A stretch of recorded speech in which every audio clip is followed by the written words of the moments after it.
एक तो लोग अपनी संस्कृति को छोड़ना चाहते हैं। हाँ। वो चाहते हैं हम कैसे भी करके गांव के कामों से, ये घास काटने से, उनकी सोच ये है कि हमने जीवन भर सिर्फ घास नहीं काटना है, खेती बाड़ी नहीं करनी है, हमें बाहर जाना है। और पहले का मैंने जहाँ तक देखा था, जब लड़कियों की शादी होती थी तो वो लड़कियों की शादी सिर्फ एक इंसान से नहीं होती थी, पूरे परिवार से होती थी। तो हमारे साथ इस समय रिंकी सिस्टर जुड़ी हुई है। तो सिस्टर ये बताइए सबसे पहले कि हाँ। मतलब दुल्हन की क्या लगती हो? मैं दुल्हन की बड़ी सिस्टर हूँ। तो हम दुल्हन की जो बड़ी सिस्टर है उनसे एक सवाल करते हैं, जैसे कि पहाड़ों से आपने बचपन बिताया होगा शायद। हाँ। बचपन रही थे आप? मेरा बचपन में मतलब मेरा बर्थ यहीं का ही है। अच्छा, यहीं का। मतलब ये एजुकेशन आपने बाहर से ली? एजुकेशन मेरी दिल्ली से। अच्छा, तो जैसे कि आपको मतलब गढ़वाली तो आती होगी? हाँ। समझ में आती है या फिर बोलनी में आती है? बोलनी थोड़ी मेरी हिंदी और गढ़वाली मिक्स होती है। अच्छा, मिक्स कोई बात नहीं, वो हाँ। हमारी भी होते हैं, जैसे हम भी मतलब हाँ। कभी कभी हो जाता है ना। हाँ। तो जैसे कि हमारे सिस्टर से सवाल है कि हमारे यहाँ से बहुत ज़्यादा संख्या में पलायन हो रहा है, लोग मतलब बाहर ज़मीनें खरीदे हैं, दिल्ली मुंबई इन शहरों में बस रहे हैं, बड़े बड़े शहरों में, देहरादून में बस रहे हैं, लेकिन पहाड़ मतलब धीरे धीरे खाली होते जा रहे हैं। तो इस पर आपका क्या कहना है? जहाँ तक मेरी जो सोच है, जो मैंने जहाँ तक देखा है कि मोस्टली जो हमारे गांव में या पहाड़ों में लोग होते हैं, या तो वो फौज में होते हैं। हाँ। या फिर होटल लाइन में होते हैं। हाँ। और एज वी नो कि मतलब होटल लाइन यहाँ पे गांव में इतना होता नहीं है, सारे सिटीज़ में होता है। हाँ। तो अपने घर को चलाने के लिए जो पहले के लोग फौज में थे, वो बहुत पैसा रिटायरमेंट के बाद जो उनका पैसा होता है वो लोग सारे बाहर इन्वेस्ट करते हैं। हाँ। कि जो हमारी अपब्रिंगिंग होगी बच्चों की, वो सारे बाहर एजुकेशन लेंगे, क्योंकि गाँव में फैसिलिटीज़ एजुकेशन की बहुत कम है। इवन हेल्थ फैसिलिटीज़ के लिए अगर कोई बहुत मेजर प्रॉब्लम होती है तो लोग श्रीनगर, पौड़ी भागते हैं और दिल्ली भागते हैं। तो गाँव में ऐसी चीज़ें हैं नहीं, जो है खेती बाड़ी है। और वो भी धीरे धीरे जो लोग हैं, अब जो नई यूथ है, वो लोग क्योंकि दिल्ली में रहती हैं, कोई शहर में रह रहे हैं, देहरादून में रह रहे हैं, तो वो उन्हें पता नहीं है खेती बाड़ी का, क्योंकि वो एजुकेशन में उनका मेन मोटो जो है वो है कि एजुकेशन गेन करें, अर्न करें और अपने लिए जिए। ठीक है। पहले के लोगों का ये था कि घर बनाना था तो घर का एक फैमिली मेंबर बाहर जाता था, जॉब करता था, बाकी के जो लोग थे वो एग्रीकल्चर में डिपेंड थे। बट अब एग्रीकल्चर ऑलमोस्ट खत्म हो गया। अगर आप अभी भी देख सकते हैं तो यहाँ पे जितने भी अभी हम शादी में हम लोग आए हैं, तो हम सारे बाहर से ही आए हैं। बहुत कम लोग हैं जो सिर्फ गाँव में रहते हैं, स्टे करते हैं। वो भी सिर्फ कुछ लेडीज हैं। जो मैन ऑफ द हाउस है, वो सारे बाहर जाके कर रहे हैं काम। और यहाँ पर इतनी नहीं है। अगर आप यहाँ पे होटल लाइन में देख लो, आप यहाँ पे जॉब फैसिलिटीज देख लो कि बहुत लिमिटेड है। ठीक है। जिसमें लिमिट में क्या है, बहुत कम पैसा आता है, उसमें बहुत ज़्यादा आप अपनी लाइफ को और ज़्यादा अपग्रेड नहीं कर सकते। तो अपग्रेड मेन यही चीज़ है कि लाइफ को अपग्रेड करने के लिए, लाइफस्टाइल को चेंज करने के लिए और टाइम को बदलने के लिए लोग बाहर जा रहे हैं, बाहर शिफ्ट हो रहे हैं। और अपने साथ साथ फिर अपनी फैमिलीज़ को भी वहाँ पे डिपार्चर हो रहा है। और मैं देखती हूँ यहाँ पे कि जो पहले के गाँव थे, मिट्टी से बने हुए थे, अब लोग बाहर से आ रहे हैं, बाहर का देख के यहीं पर पूरा सीमेंट वगैरह का प्रॉपर घर है। आप देखेंगे कि एक ही गाँव में लोगों के दो घर है। एक मिट्टी का घर छोड़ के लोग नए घर में शिफ्ट हो रहे हैं और वो वैसे ही पड़ा है, जो कि देख के बहुत बुरा लगता है। हालांकि हम लोग दिल्ली में रहने वाले हैं, लेकिन हम जब यहाँ आते हैं तो मैं खुद पर्सनली ऐसा फील होता है कि ये चीज़ नहीं होनी चाहिए। धीरे धीरे ऑलमोस्ट गांव में रहना सब कुछ खत्म होगा, बाहर के लोग यहाँ आएंगे। मेन पलायन का रीज़न ये है कि यहाँ पे एक तो फैसिलिटीज़ नहीं है। आज भी हम लोग यहाँ आए हैं, पानी की प्रॉपर फैसिलिटीज़ नहीं है, नदियाँ सूख रखी है। उसका रीज़न यही है कि यहाँ कोई है ही नहीं। दूसरी चीज़ ये है कि यहाँ पे हेल्थ का बिल्कुल ही कोई भी मैंने मेजर देखा नहीं है कि कुछ अच्छी फैसिलिटीज़ हों। और ऐसा होता है कि अगर बहुत एजुकेशन मेन होता है आजकल, एजुकेशन है, तो शुरू से ही लोग अपने बच्चों के लिए सेविंग्स कर रहे हैं और उनको बाहर भेज रहे हैं। जो लोग गांव में रहते हैं वो सिर्फ गांव में उनके बच्चे देहरादून देखना, देहरादून जा रहे हैं, हॉस्टल में रह रहे हैं, या आगे की पढ़ाई के लिए दिल्ली जा रहे हैं, श्रीनगर जा रहे हैं। तो जब वो वहाँ रहते तो उनको यहाँ की हैबिट नहीं होती है। तो वो यहाँ आके सिर्फ 2-4 दिन शादी जैसा हो गया या सब कुछ फैमिली की गैदरिंग होगी तो ही आते हैं। अदरवाइज आप देखेंगे गाँव बिल्कुल शांत है। हम लोग यहाँ पे समर में आते थे, हम छोटे थे, हम स्कूल में थे, स्कूल टाइम में समर वेकेशन हम स्पेंड करने आते थे, तो पूरा 2 महीने इतनी रौनक होती थी, सुबह उठने से लेकर रात को यहाँ पे सिर्फ लोग दिखते थे। अब आप देख सकते हैं पूरे गाँव में कितना सूना है, जबकि शादी का मौसम है, शादियां चल रही है, शादी सीजन है, जगह जगह जहाँ गांव में लोग होने चाहिए आप देख सकते हैं बिल्कुल खाली है। तो ये मेन जो रीजन यही है कि यहाँ पे प्रॉपर किसी भी चीज की फैसिलिटीज नहीं है। तो हमारी जो सिस्टर है उनका कहना है कि पहाड़ों से जो पलायन हो रहा है वो इसलिए ज़्यादा हो रहा है क्योंकि यहाँ पर एक तो एजुकेशन सिस्टम सही नहीं है। मतलब स्कूलें तो है लेकिन वहाँ पर टीचर बहुत कम है और इतने कम टीचर है कैसे मतलब बच्चों को संभालेंगे। और दूसरी है कि मतलब यहाँ पर रोज़गार नहीं है। पहले क्या था कि मतलब भर्ती थी तो सारे लोग फौज में गए होते थे तो लोग घर में रहते थे, अब वो लोग भी बाहर बस रहे हैं। और मेन मतलब यहाँ पर क्या है कि हेल्थ इश्यूज है, नहीं हेल्थ नहीं है। मतलब हॉस्पिटल तो है लेकिन वहाँ पर डॉक्टर ठीक से नहीं है और बहुत सारी दिक्कतें आती हैं। यहाँ से श्रीनगर जब तक मरीज को ले जाते हैं तब तक उसकी जान चली जाती है।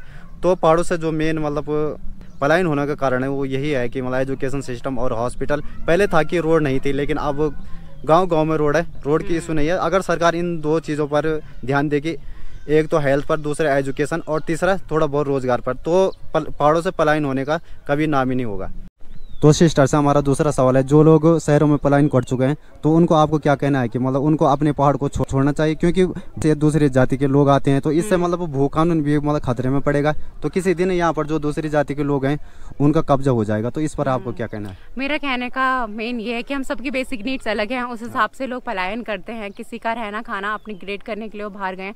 मेरा कहने का मतलब ये है, जो लोग गाँव से पलायन कर चुके हैं वो अपना घर खाली ना छोड़ें, कुछ सामान वहाँ पे रखें ताकि कुछ टाइम टू टाइम वो अपना विजिट करने यहाँ आ सकें, क्योंकि यहाँ पहाड़ों में खाली देख के बाहर के अलग अलग धर्म के अलग अलग जाति के लोग जो हैं वो ये समझ रहे हैं कि जो ये लोगों ने पहाड़ खाली कर दिए हैं तो यहाँ धीरे धीरे कब्जा आ रहे हैं। एक तो पहले यहाँ के जो लोग थे मकान से लेकर हर एक काम खुद सीखते थे, खुद करते थे। अब लोग डिपेंड है दूसरों पे, तो बाहर के जाति के लोग आ रहे हैं, रोड बनाने आ रहे हैं, देख रहे हैं यहाँ कुछ नहीं है, तो धीरे धीरे 2 लोग आ रहे हैं, 2 से 4, 4 से 6, और धीरे धीरे हम अपनी संस्कृति के साथ साथ हम हर एक चीज पे दूसरों पे डिपेंड हो चुके हैं। तो जैसे कि हम लोग बेसिकली हम लोग दिल्ली में ही रहे हैं, बट हमारा यहाँ खुद का घर है। हम अपने समर वेकेशंस में हम ना शिमला जाते हैं ना मनाली, हमारा गाँव ही सब कुछ है। हमारे सबसे बड़ी चीज ये है अपनी संस्कृति। हम यहाँ आते हैं और अपना गाँव, अपनी खेती बाड़ी, इन चीजों पर भी काम करते हैं। तो मैं बस मैं यही कहना चाहती हूँ कि प्रॉपरली शिफ्ट ना हो। अगर आप वहाँ शिफ्ट हैं तो अपना घर में कुछ ना कुछ चीजें जोड़ के रखें ताकि कभी ना कभी आप यहाँ पे आएं और दूसरों को बताएं कि हम अपना गाँव प्रॉपर छोड़ के नहीं गए। और जैसे लोग यहाँ से चलो बाहर बसते हैं, लेकिन उनको अपनी जमीनों को बेचना नहीं चाहिए दूसरी जाति के लोगों को। इससे क्या है कि हमारा उत्तराखंड एक दिन खतरे में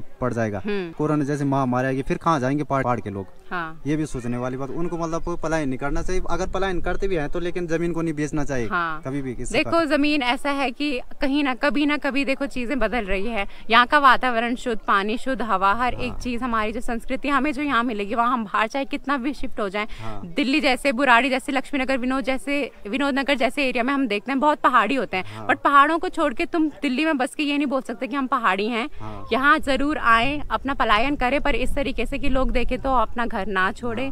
और धीरे धीरे मैं ये भी देखती हूँ कि हम लोग गाँव आते तो हम गाँव में देखते हैं कि गाँव के लोग कम और बाहर के लोग हम ज्यादा देखते हैं, जिससे हम सेफ फील नहीं करते। तो अगर आपको आना है, भारी देखो महामारी कभी भी आ सकती, कोई भी समस्या, गंभीर समस्या कभी भी आ सकती है। तो अपना जो मेन हमारा है, जो संस्कृति है, जो हमारा गांव है, इन चीज़ों को, इनकी जो मूल्य चीज़ें हैं, इनको कृपया आप ऐसे मतलब बहिष्कार ना करें इन चीज़ों का। और अपनी भूमि जो हमारी देवभूमि है उसको कृपया किसी को चंद पैसों के लिए मत बेचे। ये हमारे पूर्वजों की निशानी है, या हमारी संस्कृति है। संस्कृत को बेचना मुझे नहीं लगता कि ये कोई अच्छी चीज़ है। लोग यहाँ से पढ़ाई करने के लिए एजुकेशन लेने जाते हैं, पर सबसे बड़ी एजुकेशन है कि अपनी संस्कृति को पहले रखना, और संस्कृति को सिर्फ पैसे के लिए बेचना कहीं का भी कुछ अच्छा नहीं है। तो मैं बस आपसे ये रिक्वेस्ट करूँगी, पलायन करें, लेकिन इस तरीके से करें कि जब आप वापस आएँ तो आपकी भूमि आपके सामने हो, आपका घर आपके सामने हो। ये ना हो कि कल को आप देखें तो आपको वहाँ कदम रखने के लिए भी पैसे देना पड़े। धन्यवाद। अगर रिंकी सिस्टर जैसे सोच हर लड़की की होगी तो उत्तराखंड से पलायन कभी नहीं होगा, तो ऐसी लड़कियों की हमें बहुत ज़्यादा ज़रूरत है। तो सिस्टर हमारा आपसे एक और सवाल है, जैसे कि मैं युवाओं से पूछता हूँ कि पलायन होने का कारण है एजुकेशन, हॉस्पिटल, ये चीज़ें हैं, लेकिन वो कहते हैं कि सबसे बड़ी समस्या है आज पलायन का लड़की, क्योंकि लड़कियां कह रही कि हमें ऐसा मर्द चाहिए जिसकी या तो सरकारी नौकरी हो रही है, अगर उसकी सरकारी नौकरी नहीं है तो उसका बाहर ज़मीन होना चाहिए। तो सिस्टर इस पर आपका क्या कहना है? इस पर मैं तो कुछ ज़्यादा कह नहीं सकती, वही है, सबका अपना अपना माइंडसेट है, सबके अपने विचार हैं। एक तो लोग अपनी संस्कृति को छोड़ना चाहते हैं, वो चाहते हैं हम कैसे भी करके गांव के कामों से, ये घास काटने से, उनकी सोच ये है कि हमने जीवन भर सिर्फ घास नहीं काटना है, खेती बाड़ी नहीं करनी है, हमें बाहर जाना है। और पहले का मैंने जहाँ तक देखा था, जब लड़कियों की शादी होती थी तो लड़कियों की शादी सिर्फ एक इंसान से नहीं होती थी, पूरे परिवार से होती थी। एक आदमी बाहर जाता था आमदनी के लिए, लड़कियाँ आती थी, घर संभालती थी, और एक घर को पूरा घर कब बनता है जब एक लड़कियाँ उनको अच्छे से संभालती है। लेकिन आजकल की सोच है कि लोग 2 किताबें पढ़ के उन्हें ऐसा लगता है कि हम पढ़ेंगे तो हम कमाएंगे और खाएंगे। सिर्फ कमाना और खाना जीवन नहीं होता। हमारे मैं आज यहाँ गाँव में आई हूँ, मैं देखती हूँ बड़े बुजुर्ग पूरे इतने बड़े बड़े लोगों ने बंगले तो बना रखे हैं, पैसा कमा के बंगले तो बना रखे, पर उन बंगलों में रहने के लिए कोई है नहीं। तो मैं सब लड़कियों से यही गुजारिश करती हूँ जो गाँव में भी रहती है, वो सिर्फ ये ना सोचें कि हम अपना गाँव छोड़ के बाहर एक अच्छी लाइफस्टाइल जिएंगे। यहाँ लोग बंगले छोड़ के दिल्ली जैसे इलाके में 10-10, 12-12 हज़ार रेंट दे के छोटे छोटे कमरों में अपना जीवन व्यापन करते हैं। उसको जीवन व्यापन अपनी संस्कृति में देखो, अपने गाँव में देखो, खुली हवा, खुला पानी, कहीं भी जाओ, कोई रोक टोक नहीं किसी चीज़ की, कोई भय नहीं, कोई चोरी चकारी नहीं। आप अपने ही गाँव में रह के बहुत सारी चीज़ें कर सकते हो। आमदनी का एक सोर्स होता है, माइंडसेट अच्छा अपना विचार को करो, और घर में रह के ही लोग बहुत पैसा कमा सकते हैं। सिर्फ पैसा कमाने के लिए आपको बाहर जाने की ज़रूरत नहीं है। सरकारी नौकरी सिर्फ नौकरी के चक्कर में अगर तुम शादी करना चाहते हो या फिर नौकरी एक मेन इश्यू है, तो मुझे नहीं लगता नौकरी आज है कल नहीं है, किसी भी चीज़ का कुछ नहीं है। और एक अच्छा इंसान होना बहुत ज़रूरी है, चाहे तुम पढ़े लिखे हो चाहे ना पढ़े लिखे हो। अपने जीवन, अपने जो लाइफ पार्टनर है उसका साथ आप सिर्फ पैसों के मुकाबले में नहीं कर सकते हैं। एक अच्छा इंसान का एक अच्छे इंसान की जो सोच होती है वो ये कहती है कि परिस्थिति कैसी भी हो, चाहे सरकारी नौकरी हो चाहे प्राइवेट नौकरी हो, अच्छा पैसा हो चाहे बुरा पैसा, अगर आप इस लायक हो कि आप उसकी मदद कर सकते हो तो आप किसी भी सिचुएशन में करोगे। सिर्फ पैसा मत देखो। मेरी बहनों और मेरी दीदियों, मैं आपसे यही रिक्वेस्ट करूंगी कि सरकारी नौकरी और ज़मीन के ऊपर मत जाओ। इंसान की नीयत भी बहुत अच्छी होती है। और मैं गाँव में भाइयों को देखती हूँ, इतने मेहनत से वो कमाते हैं, अपने माँ बाप को देखते हैं, हर एक परिवार को देखते हैं। परिवार सबसे बड़ी आज की जो है ज़रूरत है। लोग बाहर तो जाते हैं लेकिन कुछ नहीं कर पाते। सिर्फ 2 पैसा कमाना और अपने पे खर्च करना ज़िंदगी नहीं होती है। आप गाँव को देखें, अपने परिवार को देखो, माँ बापों को देखो, किस तरीके से उन्होंने सिर्फ अपना घर ही नहीं सारे रिश्तेदारों को, हर एक चीज़ को जोड़ के रखा है। तो ज़्यादा अपना माइंडसेट इतना रखिए कि अपने घर को संभालें और सिर्फ ये ना देखें कि पैसा ही सब कुछ होता है। इंसान सबसे ज़्यादा ज़रूरी है और इंसान की पर्सनैलिटी अच्छी है। अगर आप अच्छे हो तो आप सबको अच्छे पसंद कर सकते हो। तो सिस्टर की कितनी अच्छी सोच है। मतलब एक अच्छा इंसान होना चाहिए। अगर उसकी मतलब 10-15 हज़ार जॉब भी है तो बहुत है, लेकिन इंसान अच्छा होना चाहिए। पैसा से इंसान कभी सुखी नहीं हो सकता है, ये सबसे बड़ी सोच है। और लड़कियों को चाहिए सरकारी नौकरी वाले और जिनका मतलब बाहर जमीन है। देखिए, अगर आप गांव में आएंगे तो आप ये नहीं देखेंगे कि किसका मकान है, वहाँ के पूर्वजों के नाम से नाती पोते सबको जानते हैं आप। अगर आप कहेंगे कि ये उनके नाती हैं, सब जानते हैं। लेकिन आप दिल्ली जैसे एरिया में बाहर जाते हैं तो आपको कोई आपके नाम से भी नहीं जानेगा। लोग एक फ्लैट में बंद हो जाते हैं, खुद को कोई किसी को नहीं जानता। वहाँ बहुत डर है, बहुत इश्यूज है जो लोग आपको दिखाएंगे नहीं। लोग कहते हैं कि हम दिल्ली जैसे एरिया में जा रहे हैं, वहाँ हमारी लाइफ स्किल्स जो है वो डेवलप हो रही है, हम अच्छा जीवन यापन कर रहे हैं। पर मैं आपको रियलिटी चेक ये देना चाहती हूँ कि गांव में जो सुकून है, गांव में जो पीस है वो शायद कहीं नहीं है। और सिर्फ तरक्की के पीछे मत भागो, तरक्की अपने आप आती है। अगर आप पूरे कामयाबी से और अपने शोर से जोर से जज्बे से अगर आप किसी चीज़ को करना चाहते तो आप कर सकते हैं।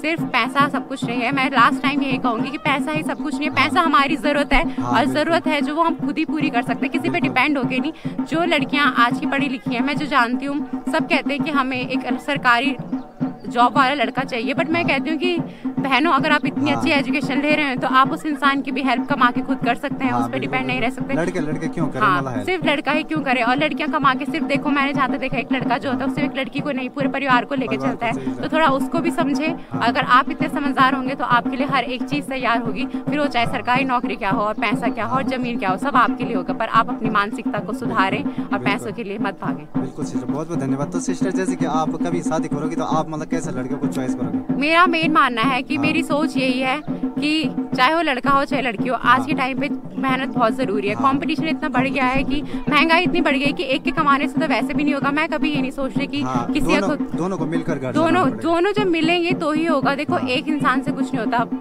देखो, लाइफ साइकिल ऐसे, कल का कोई भरोसा नहीं है। मैं किसी इंसान पे फुली डिपेंड नहीं होकर चलना चाहती। मैं चाहती हूँ कि जितना वो करे उतना मैं भी करूँ, ताकि कल को अगर वो नौकरी ना कर रहा हो तो मैं भी करूँ, और मैं नहीं हूँ तो वो करें। दोनों, पहले का टाइम अलग था, अब का टाइम अलग है। आजकल लोग एजुकेटेड हो चुके तो इतनी समझ रखते हैं कि वो दोनों साथ मिलकर एक अच्छा जीवन बिताएं और अपने परिवार को समझें, और उनके लिए ही सब कुछ करें। तो बहुत बहुत धन्यवाद सिस्टर, आपका दिल से धन्यवाद। आप जैसी लड़की अगर हमारे उत्तराखंड में रहे तो मतलब इसका वो कहना ही क्या है। तो बहुत बहुत धन्यवाद आपका। Thank you.